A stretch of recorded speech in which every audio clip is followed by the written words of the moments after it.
a María del Carmen López Ruiz, que es nuestra ponente en este momento, y me resulta muy grato pues, presentar precisamente esta parte del Congreso, que es la tesis la mejor tesis, el premio a la mejor tesis del bienio.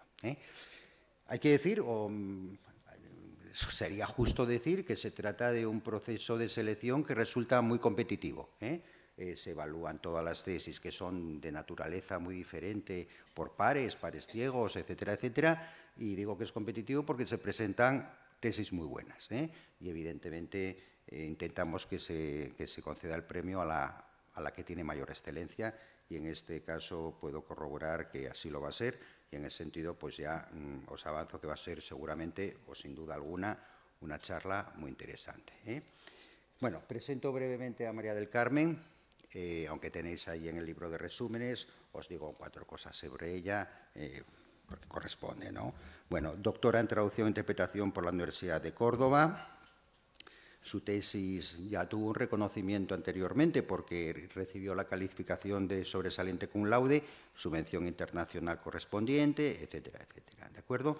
Y recibió el reconocimiento con un premio extraordinario de doctorado, que es algo que son palabras mayores, y un premio de investigación, Leocadio Martín, Polo Argentaria, por la Universidad de Córdoba, que es la universidad en la cual ella se graduó en traducción e interpretación. Posteriormente cursó el máster de traducción especializada y, como le parecía poco, pues cursó otro máster también en formación del profesorado, o sea que vemos que es una dedicada estudiante. Líneas de investigación centradas en la traducción del discurso político, la traducción especializada, jurídica y política, la didáctica de la traducción. Es justo decir también o hacer referencia por la parte que les corresponde también a quienes fueron sus directores de tesis, porque a las pruebas me remito, el resultado fue sumamente feliz, ¿no? Fueron como codirectores Juan Pedro Monferrer y María Luisa Rodríguez. A pesar de su evidente juventud, ya tiene publicaciones en editoriales de prestigio, revistas bien posicionadas, ha sido también, no sé si secretaria o ha estado en el comité de la revista, secretaria veo, de la revista ICMA, ha participado en varios proyectos de innovación docente y de investigación, ahora trabaja, entiendo, en enseñanza secundaria, esperamos que algún día la universidad la pueda recuperar. Y bueno, pues básicamente nos resulta muy grata tu presencia aquí y te cedo la palabra, por favor. Pues muchas gracias, Luis, por esta presentación, y quería aprovechar también para dar las gracias a todos los asistentes y también a todo el equipo de IETI por invitarme a estar hoy aquí, porque hace unos años recuerdo perfectamente venir como asistente y mirar con admiración a todos los ponentes que había aquí, y verme hoy aquí para mí es un sueño conseguido, así que quería dar las gracias a todas las personas que han hecho que hoy esté aquí. Voy a comenzar esta charla, a la que he titulado Traducción y análisis del discurso deliberativo en Estados Unidos. Se trata de un pequeño, ha salido un poquito grande la tesis, porque resumir la retórica deliberativa de los dirigentes políticos de Estados Unidos y su traducción fue un trabajo arduo, porque en el momento en el que yo empecé, que fue a partir de mi TFM, en ese momento había poquito sobre el tema, con lo cual me llamó mucho la atención y pensé que sería una buena oportunidad para poder ampliar un campo que hasta ese momento estaba un poquito abandonado.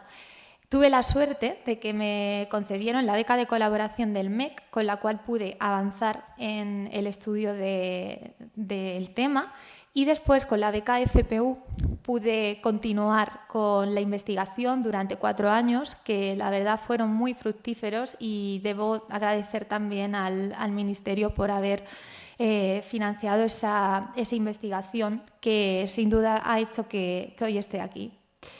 Las dificultades que encontraba cuando decidí embarcarme en este proyecto fue que yo pensaba, qué difícil es cuando hablan los políticos, los vemos en la televisión, los vemos cómo miden cada una de esas palabras.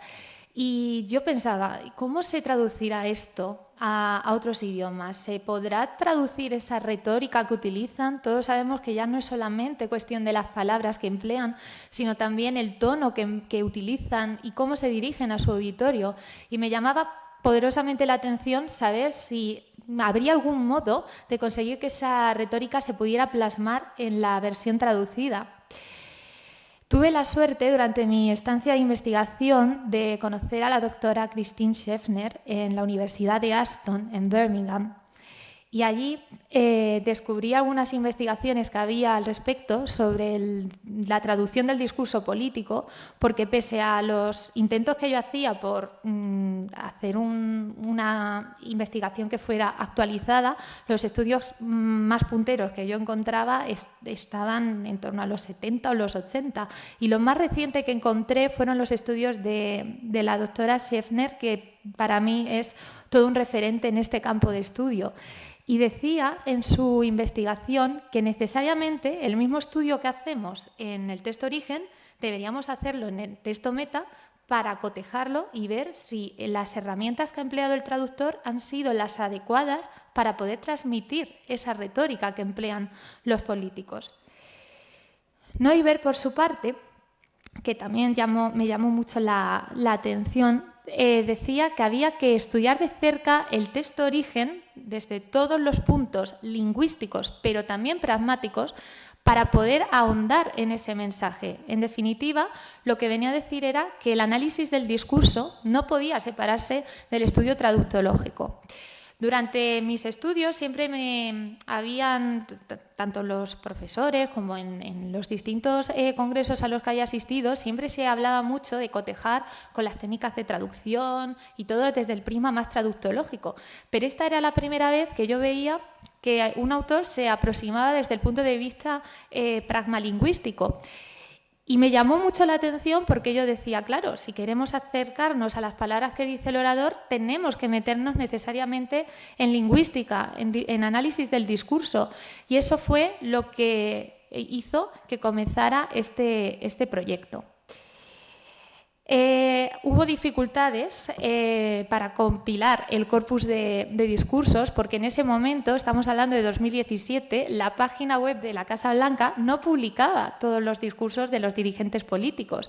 Y si los publicaba, tan solo eran pequeños fragmentos, con lo cual, hasta que pudimos hacernos con un corpus que pudiera ser equitativo en ambas lenguas y para ambos dirigentes, nos costó bastante trabajo. Evidentemente, cuando me preguntan ¿y por qué Obama y por qué Trump? Bueno, sí que había estudios sobre presidentes anteriores que todos habremos seguramente leído en alguna ocasión, pero en ese momento había muy poquito sobre el presidente que acababa de llegar al poder, que era Donald Trump. Y también quería ver de qué modo los medios que estaban utilizando los políticos en ese momento hacían cambiar también el modo de concebir la política, porque por primera vez se empezaba a utilizar Twitter y otros medios y redes sociales que acercan al político al auditorio. Y, por ejemplo, en el caso de Donald Trump, yo creo que todos los aquí presentes sabemos que mucha de su esencia está a través de las redes sociales. Entonces también me pareció oportuno actualizar el estado de la cuestión y ver cómo se acercan a nosotros por toda esa importancia que tiene, ¿no? En la tesis me propuse varios objetivos generales, el más importante, el de actualizar el conocimiento sobre el discurso político desde el prisma de la traducción, y como objetivos específicos lo que me propuse fue analizar el corpus de discursos en lengua origen de cada uno de los dos presidentes y comprobar cuáles eran las diferencias tanto en ideología como en el modo de acercarse a la retórica pragmalingüística. No me interesaba el punto de vista ideológico desde el punto de vista de los discursos políticos, sino de cómo utilizaban la lengua para mostrar su ideología. Y una vez que hubiese analizado ese corpus de discursos en lengua origen, quería hacer ese mismo análisis, acometerlo en la lengua meta. para ver si se encontraban los mismos elementos y las mismas características que yo había localizado en el texto origen. Y lo más importante, lo que más me interesaba, era ver qué técnicas había empleado el traductor. En este caso, debo decir que no nos centramos en las traducciones que se encontraban en los medios periodísticos, sino que nos centramos en las traducciones oficiales, institucionales, que publicaba la Oficina de Traducción de la Casa Blanca.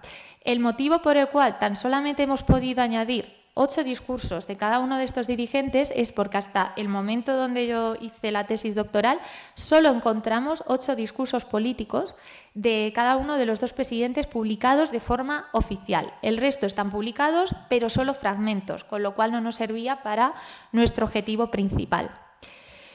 Una de las partes más notorias de la tesis es el marco teórico, y aunque no voy a adentrarme en él, sí que quería presentarlo un poquito para que vieran cómo, de qué modo lo propuse en el tema de la tesis.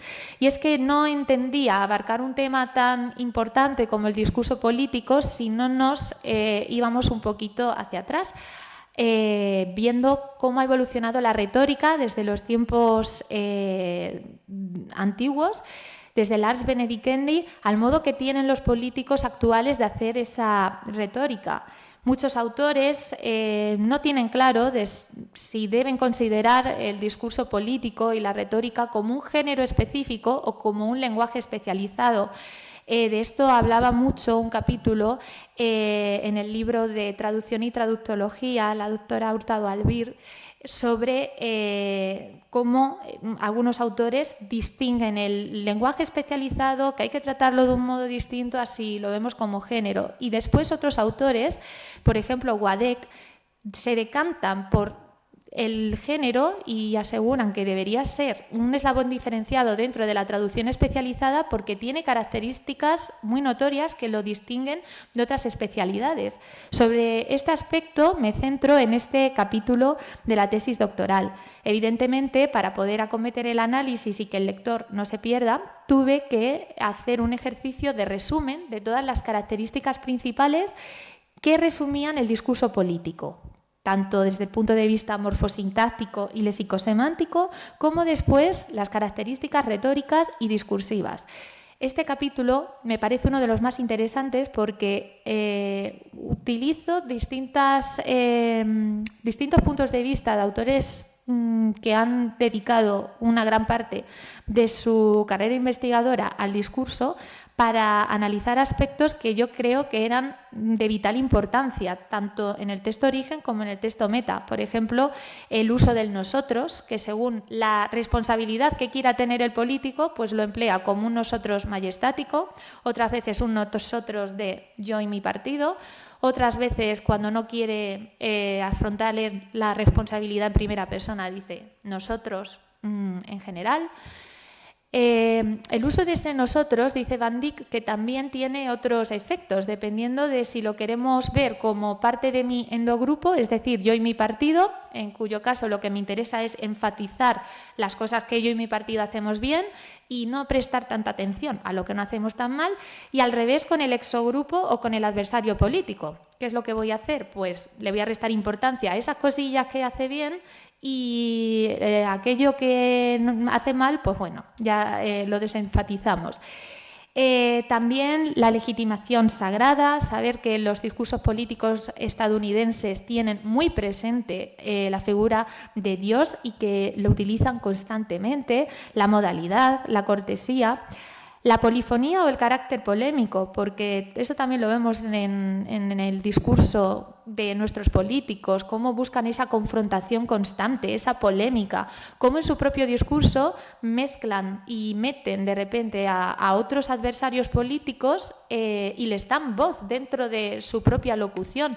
Pues fulanito ha dicho esto, menganito ha dicho lo otro. Le dan voz al adversario para que se meta dentro de su propio discurso. Y eso tiene un paradigma de estudio muy interesante que abarca multitud de investigaciones. La verdad que fue complicado intentar resumirlo, pero creo que fue uno de los puntos fundamentales que me ayudaron a avanzar con la investigación.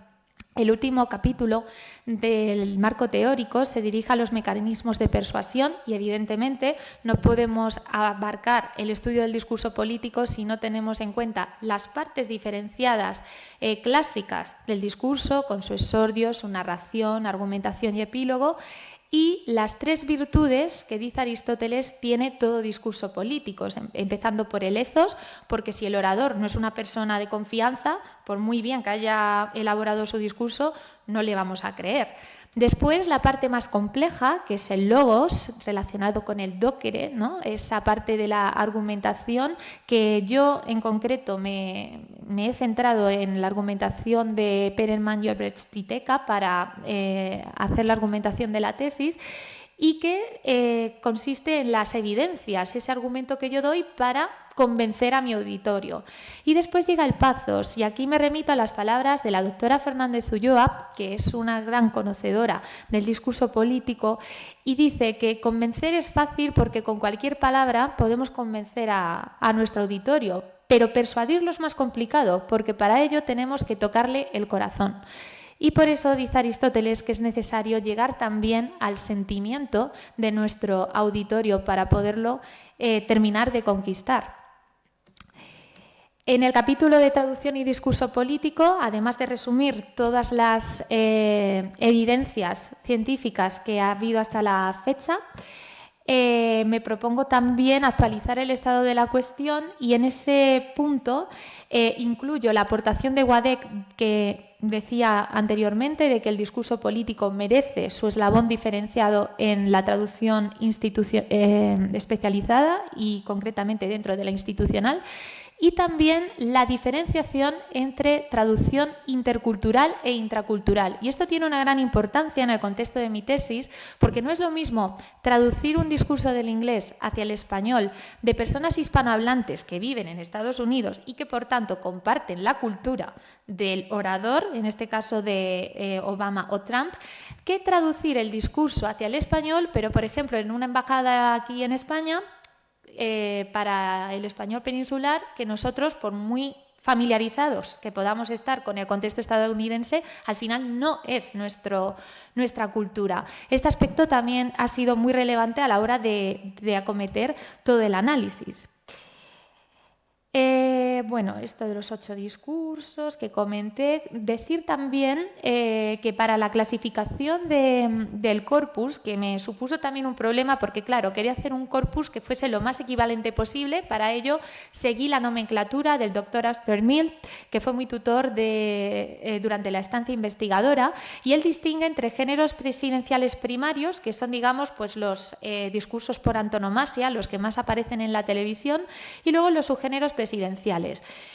Conseguí que dentro de todos los discursos que había disponibles en la página web de la Casa Blanca pudiera encontrar 8 discursos que pertenecieran a las mismas categorías, porque haber analizado 8 discursos de cada uno de distintas categorías podría haber dado error en el análisis. Para llevar a cabo el análisis per se, lo primero que hice fue distinguir entre las distintas partes en las que se divide el discurso político, y después llevé a cabo un análisis en lengua-origen en el cual me basé en 3 marcos metodológicos. El primero, el análisis de las fases argumentativas. En segundo lugar, el análisis de estrategias y paradojas discursivas basado en una aportación de usos políticos del lenguaje de la profesora Gallardo. Y, en tercer lugar, el análisis de elementos retóricos y oratorios. Una vez que estaba realizado este análisis, me puse a analizar el texto meta y averigüé cuáles eran las técnicas traductológicas empleadas para conseguir que esa retórica se pudiera trasladar a la versión traducida. En cuanto al análisis de enunciados argumentativos, es importante distinguir aquellos enunciados que están destinados al ataque al adversario de aquellos en los cuales hacemos una defensa de nuestro punto de vista. A lo largo del corpus también hemos encontrado algún ejemplo donde, sorprendentemente, también, aparte de hacer una defensa de lo que yo hago y mi partido, también han llegado a reconocer lo bueno del otro, lo cual implica que no es necesariamente ataque para el otro, defensa para mí, sino que tenemos que analizar los mecanismos muy bien y no se puede hacer una aseveración tan radical en ese sentido. En segundo lugar, las estrategias discursivas de la profesora Gallardo, que me parece una obra esencial para realizar cualquier análisis de discurso político y cuyo marco metodológico se distribuye en torno a 3 paradojas: la del enunciado, la de la estructura y, finalmente, la del intertexto. Dentro de cada una de estas paradojas podemos encontrar estrategias de encuadre. Por ejemplo, en la primera paradoja dice la profesora Gallardo que hay 3 estrategias de encuadre: el léxico que emplea el orador, la intención que tiene, la intencionalidad del hablante y, en último lugar, el uso predicativo, los adjetivos que estoy empleando para referirme a la realidad, cómo presento mi realidad y lo curioso que supone analizar esa realidad desde el prisma del contrario, porque normalmente varía muchísimo la perspectiva y aquí entra la ideología y traducción. En segundo lugar, la segunda paradoja se refiere a la estructura. Es muy curioso cómo en todos los discursos políticos estadounidenses deliberativos encontramos un marco que se asemeja al de los cuentos. Tenemos al malo y al bueno, el villano y yo, que soy el protagonista. Una vez que han elaborado ese marco en el cual el auditorio ya ha diferenciado perfectamente quién es el bueno y quién es el malo, empiezo a contar los argumentos por los cuales yo considero que soy el bueno del relato y el adversario es el villano de este cuento. Todos los discursos, sin excepción, han tenido este marco, todos.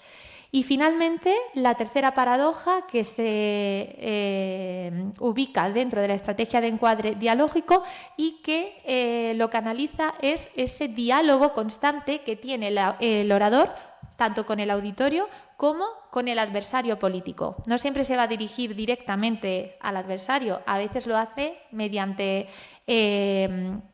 llamadas de atención o elementos indirectos. Otro aspecto muy llamativo de los discursos es que el propio orador a veces llama a alguien de la sala, imaginemos que yo soy la oradora, y de repente llamo a alguien y digo, ¿te acuerdas cuando te ocurrió esto, esto, lo otro? Para que den fe de que lo que yo estoy diciendo es verdad, y aquí hay una persona de carne y hueso que puede dar crédito de lo que estoy diciendo. En tercer lugar, el tercer tipo de análisis fue el de los recursos retóricos y oratorios. Y aquí pues tenemos que irnos a estrategias como la narrativización, la analogía, esos tiempos pasados tan gloriosos, tan maravillosos, que los traemos para atraer la esencia del verdadero estadounidense. Esa ha sido una de las estrategias más explotadas en todo el corpus. La metáfora, el uso del principio de cooperación por el cual se da más importancia a la información que quiero transmitir que a la cortesía. Y también está, por otro lado, el otro punto de vista. Si quiero ser cortés, si quiero dañar lo menos posible mi imagen pública, lo que hago es no contar la información de forma directa, sino que la voy atenuando. ¿Y cómo valoro yo eso? A través de atenuadores lingüísticos que ya se han analizado en el plano previo y que nos ayudan después a llegar a las conclusiones de este tercer tipo de análisis. Finalmente, el análisis traductológico, simplemente fuimos analizando enunciado, cotejándolo, por un lado texto origen, por otro texto meta, y analizando técnicas y errores de traducción siguiendo la nomenclatura de Hurtado y Molina. Comentar que en su momento nos pusimos en contacto con la Oficina de los Servicios Lingüísticos de la Casa Blanca para solicitarles si seguían algún tipo de protocolo o algún tipo de reglas, igual que existen la ISO o existen dentro de algunas instituciones como la Unión Europea. Pero nos comentaron que por protección de datos esa información no nos la podían facilitar para una tesis doctoral, así que nos quedamos sin saberlo. Al comienzo de cada uno de los análisis hago una pequeña ficha recapitulativa y lo que voy haciendo por cada uno de los segmentos en los que vamos dividiendo el discurso, por ejemplo en este caso el exordio, Lo vamos analizando desde los 3 puntos de vista que he comentado. Vamos viendo, pues, por ejemplo, referencias del presidente, vamos viendo cada uno de los elementos de análisis que hemos ido comentando anteriormente en la sección de metodología, ¿no? Lo vamos analizando desde todos los puntos de vista. El léxico, el morfológico, el sintáctico, eso desde el primer tipo de análisis que yo les comentaba antes, por eso pone aquí el número 1, de los enunciados atacantes y defensivos. Ponía unos cuantos ejemplos, pero por mor de la brevedad voy a llegar a la parte de resultados que me resulta más importante. La narratio y argumentatio decidimos fusionarla porque había veces que no era fácil distinguir entre ese elemento de narración que yo les comentaba antes del cuento, porque a veces el cuento quedaba muy claro al principio y después hacían la argumentación, pero en otras ocasiones se fusionaban y lo iban desarrollando a lo largo de todo el discurso, con lo cual, dependiendo de lo que cada discurso nos iba diciendo, nosotros íbamos acometiendo el análisis según los propios requisitos. Algo que también hicimos, y creo que fue sabio en su momento, fue que en lugar de ir haciendo el análisis buscando ejemplos que pudieran caber en cada una de las categorías, lo que hicimos fue dejar que el texto nos hablara y en lugar de ir buscando, venga, ejemplos de metáfora, ejemplos de tal, porque eso de alguna forma me hace que busque esas metáforas o que busque esas casillas. Primero hicimos el análisis y a partir de lo que nos decía el análisis fuimos completando esas características que resumían el discurso en sí. Como ejemplos de algunas de las traducciones íbamos enunciado a enunciado, sintagma a sintagma, término a término, haciendo esa comparación y buscando la técnica o el error que había aplicado el traductor en su momento. Ni que decir tiene que, por supuesto, al no acceder a ningún tipo de reglas o algún tipo de explicación de cómo proceden a traducir, no sabemos si estas decisiones, en el caso de los errores que encontramos en el corpus, eran deliberados, si los hacía un único traductor, si era un equipo de traductores el que trabajaba en el mismo discurso, si tenían que seguir algún tipo de norma que se les impone. Y también tenemos que tener en cuenta que el discurso, si vemos la fecha de publicación del discurso original, que normalmente suelen ser unas horas después de que se haya producido la pronunciación del discurso, y cuando aparece la traducción del discurso, que es normalmente al día siguiente, vemos que el equipo de traductores ha tenido que trabajar con muchísima rapidez para poder ofrecer una traducción de ese discurso lo antes posible. Pasamos a la discusión de resultados, donde lo que hice fue resumir cada uno de los resultados por cada uno de los presidentes, primero en lengua origen, después en lengua meta, y cotejarlos a través de distintos gráficos. Como podemos observar, primero hice el análisis en el texto origen, de ahí que aparezca aquí TO, y ese mismo análisis con los resultados lo plasmé en la lengua meta, primero para Obama, después para Trump. En las estrategias y paradojas discursivas, efectivamente podemos ver cómo hay una diferencia notoria si observamos cómo varía en el texto origen tanto para Obama como para Trump y si lo cotejamos después con los resultados que se obtienen en la versión traducida. Analizaré estos gráficos ahora en conclusiones para verlos con mayor claridad. En el tercer tipo de análisis, como no podía ser de otra manera, también hicimos el recuento de cada una de las técnicas empleadas y finalmente en el cuarto tipo de análisis relativo a las técnicas y errores de traducción. Con esto llegamos a la parte de las conclusiones que evidentemente fueron complicadas de extraer por la voluminosidad del corpus y de los enunciados, tanto atacantes como defensivos, que teníamos en cuanto al primer tipo de análisis. El orador con mayor número de enunciados atacantes era Trump en comparación con los de Obama. y quien más utilizaba la defensa en sus discursos era Obama sobre Trump. Esto no quiere decir que todos los discursos de Trump sean atacantes o que todos los discursos de Obama sean defensivos. Evidentemente, cada uno de ellos también hace defensas y también hace ataques. Pero en el contexto de nuestro corpus, estos son los resultados que nos ha arrojado la investigación de los 8 discursos que componen nuestro corpus. En cuanto a las estrategias y paradojas discursivas, Obama supera a Trump en las paradojas léxica, intencional, predicativa y estructural, mientras que Trump supera a Obama en términos porcentuales en la estrategia de encuadre dialógico. ¿Por qué? Porque si hubiésemos ido viendo y leyendo cada uno de los discursos, veremos que una de las técnicas que más explota Trump en sus discursos es la de hacer llamadas de atención, dialogar con el público. Todo el rato, en lugar de emplear metáforas y recursos que embellecen el lenguaje desde el punto de vista de la función poética, como es el caso de Obama, Trump hace justo lo contrario. Sus mecanismos y herramientas son totalmente diferentes. No le da tanta importancia a cómo voy a transmitir el mensaje, sino más a la acción. Es un constante diálogo entre el auditorio y sus lectores y entre él como presidente. Desde el punto de vista de la traducción, las formas literales utilizadas para traducir el discurso de partida han tenido un impacto directo, evidentemente, sobre las estrategias, mientras que el corpus en lengua origen, el esquema distribucional de Obama por orden, sería el encuadre estructural. Si nos acordamos, dije antes que el encuadre estructural era lo de que yo presento una historia del bueno y el malo y después hago el argumento.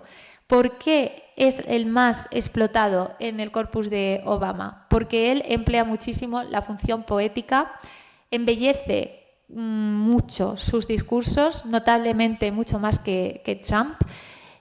Y cuando lees el discurso tienes la sensación de que estás leyendo una obra de literatura, porque utiliza tal cantidad de elementos literarios que trasciende el plano locutivo del lenguaje para embellecerlo.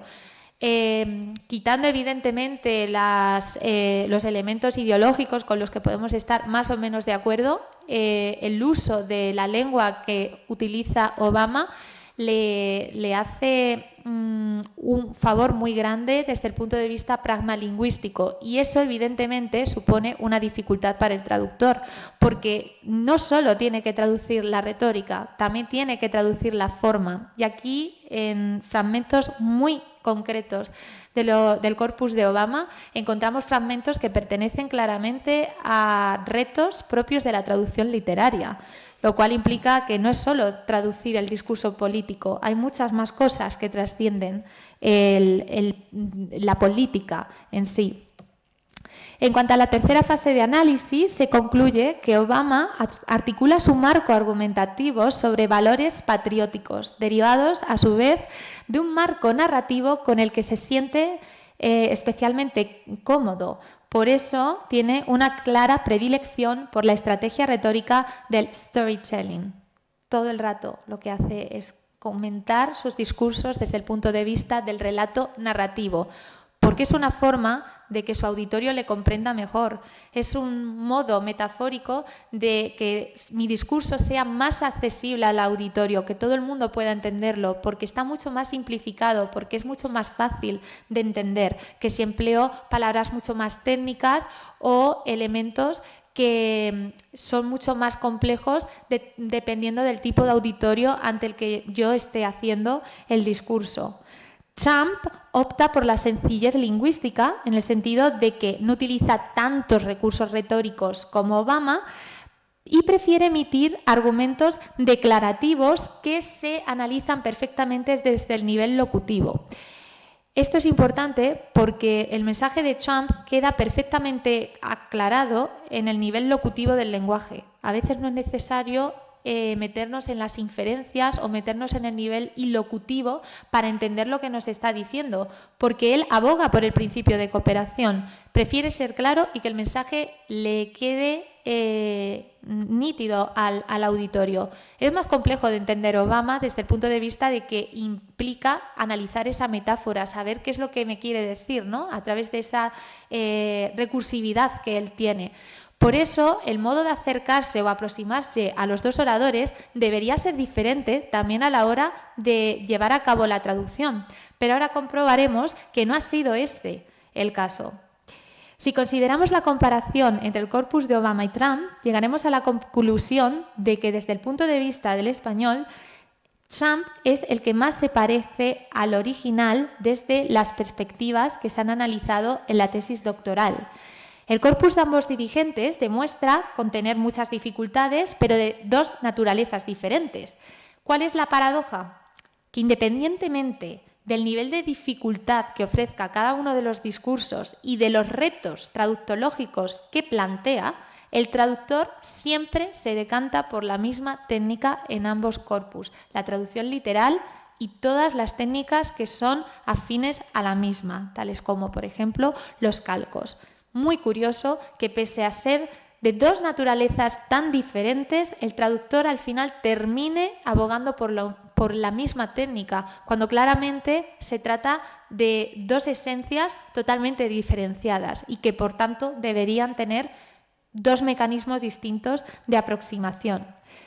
Por lo tanto, podemos afirmar que a la hora de traducir discursos políticos, no es solo importante mantenernos fiel al significado del mensaje que quiere transmitir el orador, sino también a la forma, darle también importancia al modo como el orador se está acercando a su auditorio, esa personalidad que el orador está vertiendo en el discurso y que al final forma también parte de su esencia. Si lo traducimos de forma literal, es muy difícil que una persona que no pertenece al mismo contexto cultural pueda entender la extensión de las palabras y de convicción y persuasión que ha querido utilizar el orador político en el mensaje original. No debemos olvidar que al final los discursos políticos son un legado para la historia y la cultura de un país, que los ciudadanos de esa generación, pero también de las posteriores, merecen conocer, porque al final son testigos de una época y pueden ser analizados en este momento, pero también en generaciones posteriores. Aquí propuse algunas perspectivas de futuro, de investigaciones que me gustaría llevar a cabo a raíz de las conclusiones que extraje de la tesis doctoral. Y finalmente las referencias más importantes que utilicé durante la investigación. Con esto llego al final de la ponencia y quedo a su disposición si tienen alguna pregunta o alguna duda que deseen que conteste. Muchísimas gracias.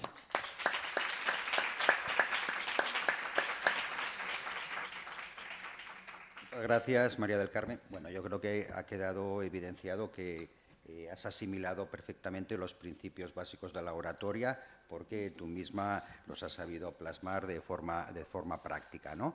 Yo tengo un par de preguntitas, no sé, sin que yo vaya en perjuicio de otras preguntas que pueda hacer el público. ¿Sí? Sí.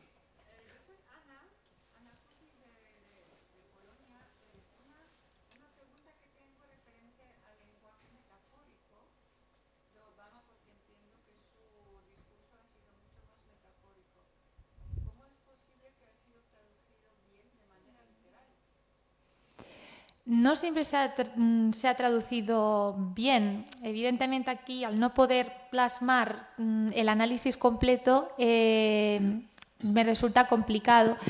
No todo se ha traducido correctamente. De hecho, si analizamos los distintos niveles de las estrategias del texto origen con respecto a las del texto meta, en el caso de Obama también descienden porque no llegan al mismo nivel en la versión traducida. Las formas literales, evidentemente, tienen menos repercusión en el corpus de Trump porque no utiliza tanta recursividad como Obama, precisamente por la dificultad que tiene el hecho de traducir discursos semejantes a literatura hacen que en español el corpus de discursos que mejor traducido nos resultan son los de Trump, porque se mantienen en el nivel locutivo, no utiliza tanta recursividad. Y precisamente esa era una de las conclusiones que mencionábamos. ¿Por qué, siendo tan diferentes, utiliza la misma técnica cuando claramente no es la mejor para traducir el corpus de Obama? La profesora Amparo Hurtado también quiere preguntar algo. No sé si me lo he perdido, pero hiciste un análisis estadístico de las técnicas utilizadas. Sí. Y la técnica más utilizada era la traducción literal. ¿Es sí. esto?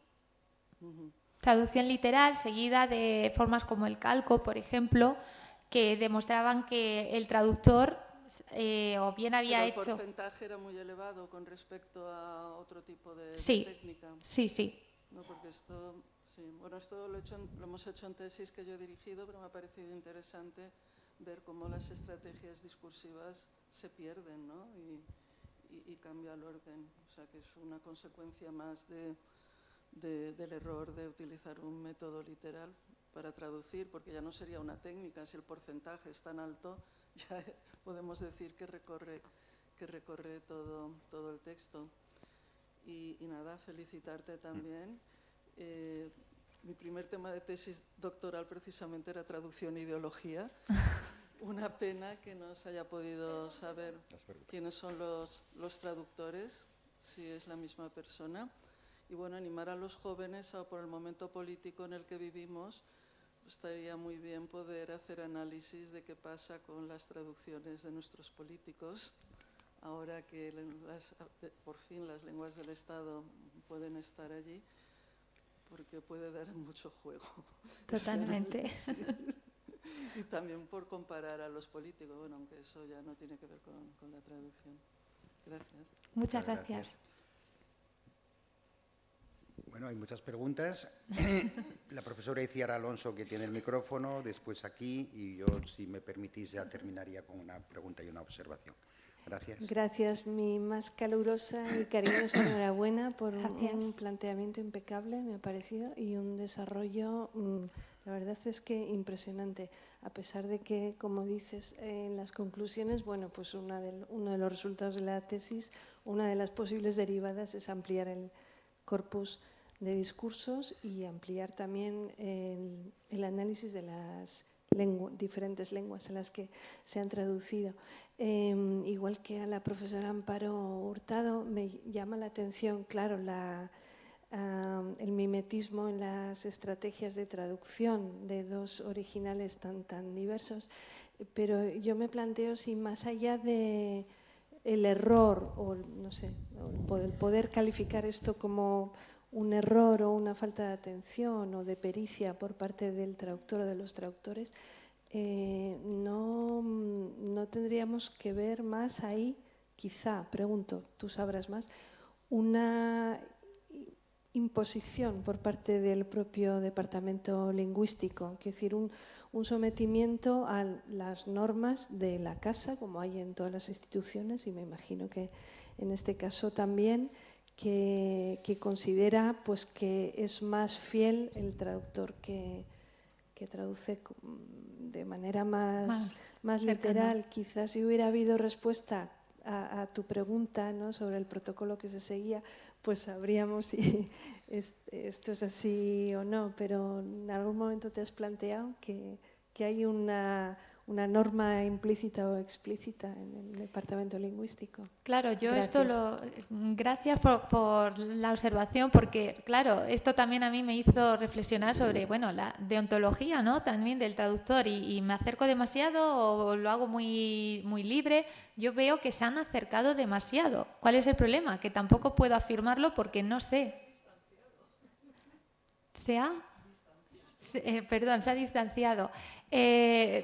No puedo constatarlo. Incluso otra de mis hipótesis era, en algún momento utilizarán traductores automáticos y por eso sale tan calcado. Como realmente no he podido acceder a esa información porque el motivo por el que me puse en contacto fue porque si hubieran tenido algún protocolo, alguna norma, algo que me hubiese arrojado un poquito de luz, podría haber ahondado un poco más. La pena es que no me dieron acceso a ello, pero evidentemente sí que vemos esa política lingüística que al final afecta, ¿no? Porque tanto te quieres acercar que al final pierdes matices.